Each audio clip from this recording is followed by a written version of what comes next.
நபி ஸல்லல்லாஹு அலைஹி வஸல்லம் சொன்னார்கள், அடுத்த வருடங்களில் நான் இன்று உபதேசம் செய்யக்கூடிய இடத்தில் நின்று உங்களுக்கு உபதேசம் செய்வனா என்று எனக்கு தெரியாது. எனவே இஸ்மஉ மின்னி, என்னிடமிருந்து நீங்கள் அழகிய முறையில் கேட்டுக்கொள்ளுங்கள்.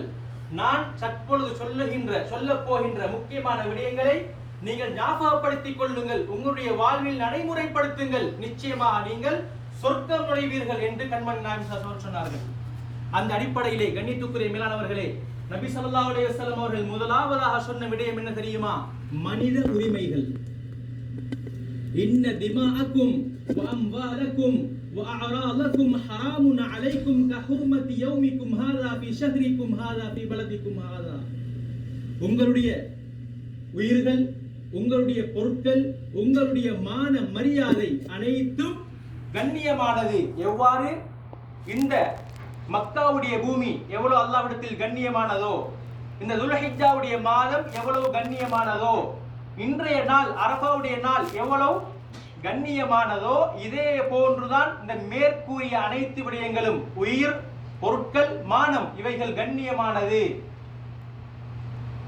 அதே போன்று கண்ணியத்துக்குரிய மேலானவர்களை சொன்னார்கள் ஸல்லல்லாஹு அலைஹி வஸல்லம் இன்னொரு ஹதீஸிலே, அல் முஸ்லிம் அஹுல் முஸ்லிம், ஒரு முஸ்லிம் அடுத்த முஸ்லிமுடைய சகோதரன், லா யஹ்துலுஹு, அவனுக்கு உதவி தேவைப்படுகின்ற நேரத்தில் கைவிட மாட்டான். ஒரு முஸ்லிம் இன்னொரு முஸ்லிமுக்கு உதவி தேவைப்படுகின்ற கட்டத்தில் அவனை தாண்டி செல்ல மாட்டான், கண்டும் காணாததை போல தாண்டி செல்ல மாட்டான், கைவிட மாட்டான். வலா யஹ்துலுஹு, கைவிட மாட்டான். வலா யظ்லிமுஹு, அநியாயங்கள் செய்ய மாட்டான். வலா யஹ்கிருஹு, அற்பமாக தரம் குறைந்த ஒருவனாக நினைக்க மாட்டான். ஒரு மனிதனுக்கு இப்படியான ஒரு எண்ணம் இருப்பதே போதும் அவன் மோசமானவன் என்பதற்கு. என்ன தெரியுமா? ஐயஹ்கிராஹாவுல் முஸ்லிம், தன்னை பெரியவன் என நினைத்து மற்றவர்களை தரக்குறைவாக நினைத்து வாழுவது, மற்றவர்களை தரக்குறைவாக நினைப்பதே போதும், அந்த எண்ணமே போதும் அந்த மனிதன் கெட்டவனாக இருப்பதற்கு என்று சொன்னார் ஸல்லல்லாஹு அலைஹி வஸல்லம். சொன்னதற்கு பின்னால் சொன்னார்கள், குல்லுல் முஸ்லிமி அல் முஸ்லிமி ஹராமுன், ஒவ்வொரு முஸ்லிமும் மற்ற முஸ்லிமுடைய விடயத்தில் மிக ஜாக்கிரதையாக இருக்க வேண்டிய 3 விடயங்கள் இருக்கிறது. தமுஹு வ மாலுஹு வ இர்துஹு, அதுதான் அந்த மனிதனுடைய உயிர், அதே போன்று சொத்து, மானம், மரியாதை, இதிலே கண்ணியமான முறையில் நடந்து கொள்ள வேண்டும். எனவே கண்ணியத்துக்குரிய மேலானவர்களே, இஸ்லாமிய மார்க்கம் என்று சொல்வது, வணக்க வழிபாடுகள் என்பது, இஸ்லாத்தினுடைய விடயத்தை, இஸ்லாமிய மார்க்கத்தை நாங்கள் ஒரு மரமாக கணித்துக் கொண்டால் 4 கிளைகளை போல, அதிலே வணக்க வழிபாடுகள் மட்டும் ஒரே ஒரு கிளை, மற்ற 3 கிளைகளும் நற்குணத்தோடும் மற்றவர்களோடும் மற்ற மனிதர்களோடும் சம்பந்தப்பட்டிருக்கிறது.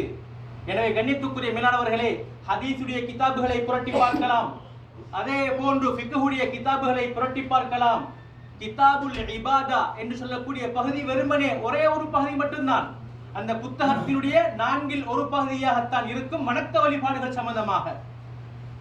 மற்றவைகள் அனைத்தும் வியாபாரம் சம்பந்தப்பட்டது, குடும்பவியல் சம்பந்தப்பட்டது, குற்றவியல் சம்பந்தப்பட்டது, பிரச்சனைகள் சம்பந்தப்பட்டது என்று அந்த ஹதீஸ் புத்தகங்களும் அதே போன்று ஃபிக்ஹுடைய அந்த கிதாபுகளும் சம்பந்தப்பட்டிருக்கிறது. அதே போன்று கண்ணியத்துக்குரிய மேலானவர்களே, ஹதீஸ் கிதாபுகளிலே கிதாபுல் ஆதாப் என்று சொல்லக்கூடிய ஒழுக்கம் சம்பந்தப்பட்ட, நற்குணம் சம்பந்தப்பட்ட, ஒரு முஸ்லிம் தன்னுடைய வாழ்வில் பேணி நடக்கக்கூடிய நற்குணங்கள் சம்பந்தப்பட்ட ஒரு பெரிய ஒரு பகுதியொன்றே இருக்கிறது. எனவே மனித உரிமைகள், மற்றவர்களோடு அழகான முறையில் நற்குணத்தோடு பழகிக் கொள்ள வேண்டும் என்கிற விடயத்தை கண்மணி நாயகம் ஸல்லல்லாஹு அலைஹி வஸல்லம் அவர்கள் முதலாவதாக வலியுறுத்தினார்கள். அடுத்த கட்டமாக 2வது விடயமாக சொன்னார்கள் ஸல்லல்லாஹு அலைஹி வஸல்லம், இஅ்புது ரப்பக்கும், உஅ்புது ரப்பக்கும், உங்களுடைய இறைச்சகனை நீங்கள் வழிபட்டு நடங்கள். வஸல்லு ஹம்ஸக்கும், ஒவ்வொரு நாளும் 5 நேர தொழுகைகளை தொழுது கொள்ளுங்கள். வஸூமு ஷஹ்ரக்கும், ரமலானுடைய மாதத்தில் நோன்பு பிடித்துக் கொள்ளுங்கள். வஅத்து ஸகாத் அம்வாலிக்கும், நீங்கள் பணக்காரர்களாக இருந்தால் உங்களுடைய சொத்து செல்வங்களுக்கு ஜகாத் கடமையாகுமா இருந்தால் அந்த ஜகாத்தை கணக்கிட்டு கொடுத்துக் கொள்ளுங்கள். வஅதீஉ ஸா அம்ரிக்கும், உங்களுடைய பொறுப்பாளர்களுக்கு நீங்கள் வழிபட்டு நடங்கள். இவைகளை நீங்கள் மேற்கொள்வீர்கள் என்றால் ததுகுலு ஜன்னத ரப்பிக்கும், உங்களுடைய இறைச்சகனுடைய சொர்க்கத்திற்குள் நீங்கள் நுழைவீர்கள். எனவே கண்ணியத்துக்குரிய மேலானவர்களே, இந்த விடயத்தில் நாங்கள் எவ்வளவு கரிசனையோடு நடந்து கொண்டிருக்கிறோம். இந்த மேற்கூறிய விடயங்களில் நற்குணமாக இருக்கலாம், தொழுகையாக இருக்கலாம், இந்த விடயங்களில் நான் எந்த அளவு முக்கியத்துவத்துடன் நடந்து கொள்கிறேன் என்ற விடயத்தை நிச்சயமாக நாங்கள் ஒவ்வொருவரும் எங்களுடைய மனதில் கைவிட்டு கேட்டுக்கொள்ள வேண்டும். ஏனென்றால் நான் எவ்வளவுதான் தப்பினாலும் என்னுடைய மனசாட்சியை விட்டு முன்னால் தப்ப முடியாது.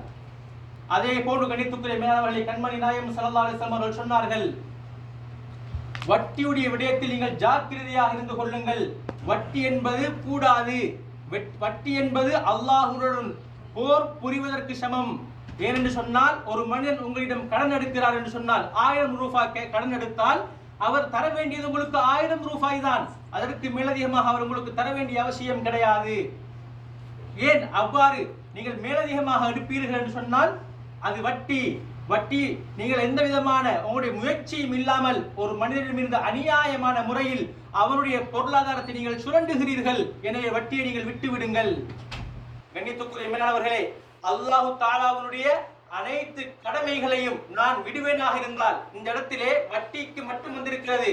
நீங்கள் வட்டியை விடவில்லை என்றால், ஃபைல்லம் தஃஅலு, நீங்கள் இந்த வட்டியுடைய விடயத்தை நீங்கள் விட்டுவிடவில்லை என்றால், ஃபஅதனு பிஹர்பின் மினல்லாஹி வ ரசூலிஹி, நீங்கள் அல்லாஹ்வோடும் ரசூலோடும் யுத்தம் செய்வதற்கு ஆயுதங்களை தயார்படுத்தி வைத்துக் கொள்ளுங்கள். எனவே கண்ணியத்துக்குரிய மேலானவர்களே, அப்படிப்பட்ட பயங்கரமான பாவம் வட்டி. வட்டியோடு மட்டும் சம்பந்தம் கிடையாது. அல்லாஹ் கடமையாக்கிய அது கடமைகளாக ஏவல்களாக இருக்கலாம் அல்லது விலக்கல்களாக இருக்கலாம். ஏவல்களை நான் செய்யவில்லை என்றால், விலக்கல்களை நான் எடுத்து நடப்பேனாக இருந்தால், என்னுடைய வாழ்வில் அது இருக்குமாக இருந்தால், நான் அல்லாஹோடு போர் செய்வதற்கு சமம். ஏன் அல்லாஹை எதிர்ப்பதற்கு சமம். ஏன் எங்களை படைத்த இறைவன் ஒருவன் இருக்கிறான். இந்த தொழுகையுடைய விடயத்தை நாங்கள் எடுத்து பார்த்தோம் சொன்னால், தக்பீரத்துல் இஹ்ராம் என்று ஒரு ஆரம்ப தக்பீர் இருக்கிறது. தொழுகைக்கு முன்னால் எனக்கு சாப்பிட முடியும், பேச முடியும், வேண்டிய அசைவுகளை